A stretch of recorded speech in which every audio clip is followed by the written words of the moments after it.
नमस्कार। आइए आज हम शनिवार व्रत कथा सुनते हैं। शनिवार का दिन शनिदेव की पूजा के लिए होता है। इस दिन शनिदेव की पूजा करने से वे प्रसन्न होते हैं, भक्तों के कष्टों को दूर करते हैं। जिनकी कुंडली में भी शनि दोष हो, शनि की साढ़े साती या ढैया होता है, उनको शनिवार का व्रत करना चाहिए। शनिवार व्रत कथा पढ़नी चाहिए। शनिदेव की इस कथा का श्रवण करने से सभी कष्टों से मुक्ति मिलती है और शनिदेव की विशेष कृपा प्राप्त होती है। शनिवार व्रत कथा इस प्रकार है। एक समय की बात है, सभी ग्रहों में सर्वश्रेष्ठ होने को लेकर विवाद हो गया।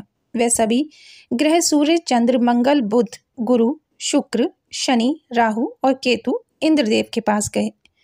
वे भी निर्णय करने में असमर्थ थे, तो उन्होंने सभी ग्रहों का पृथ्वी पर राजा विक्रमादित्य के पास भेज दिया, क्योंकि वे एक न्यायप्रिय राजा थे। सभी ग्रह राजा विक्रमादित्य के पास पहुंचे और अपने विवाद के बारे में उनको बताया। राजा विक्रमादित्य ने सोच विचार के बाद 9 धातु स्वर्ण, रजत, कांस्य, पीतल, सीसा, रांगा, जस्ता, अभ्रक और लौह से सिंहासन बनवाया और उनको क्रम में रख दिया।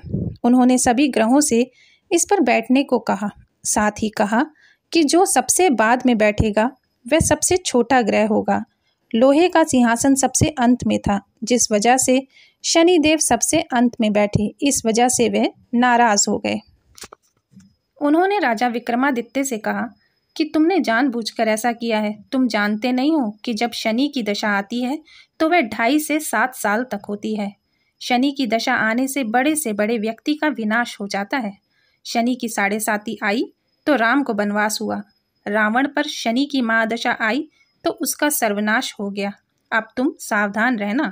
कुछ समय बाद राजा विक्रमादित्य पर शनि की महादशा शुरू हो गई। तब शनिदेव घोड़ों का व्यापारी बनकर उनके राज्य में आए। शनिदेव जब घोड़ों के व्यापारी बनकर राज्य में आए तो राजा विक्रमादित्य को पता चला कि एक सौदागर अच्छे घोड़े लेकर आया है, तो उन्होंने उनको खरीदने का आदेश दिया। एक दिन राजा विक्रमादित्य उनमें से एक घोड़े पर बैठे तो वो उनको लेकर जंगल में भाग गया और गायब हो गया। राजा विक्रमादित्य का बुरा वक्त शुरू हो गया। भूख प्यास से वे तड़प रहे थे, तो एक ग्वाले ने पानी पिलाया तो राजा ने उसे अपनी अंगूठी दे दी। फिर नगर की ओर चल दिए। एक सेठ के यहाँ पानी पिया। अपना नाम उज्जैन का वीका बताया। सेठ वीका को लेकर घर गया। वहाँ उसने देखा कि एक खूंटी पर हार टंगा है और खूंटी उसे निगल रही है। देखते ही देखते हार गायब हो गया। हार चुराने के आरोप में सेठ ने वीका को कोतवाल से पकड़वा दिया।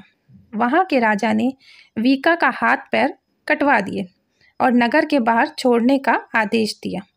वहां एक तेली गुजर रहा था। वीका को देखकर उस पर दया आ गई। उसने उसे बैलगाड़ी में बैठाकर आगे चल दिया।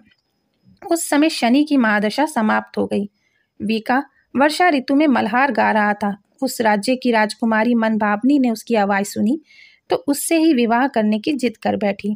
हार कर राजा ने बेटी का विवाह वीका से कर दिया। एक रात शनिदेव ने वीका को स्वप्न में दर्शन दिए और कहा कि तुमने मुझे छोटा कहने का परिणाम देख लिया। तब राजा विक्रमादित्य ने शनिदेव से क्षमा मांगी और कहा कि उनके जैसा दुख किसी को ना दें। तब शनिदेव ने कहा कि जो उनकी कथा का श्रवण करेगा, व्रत रखेगा, उसे शनि दशा से कोई दुख नहीं होगा। शनिदेव ने राजा विक्रमादित्य के हाथ और पैर उसको वापस कर दिए।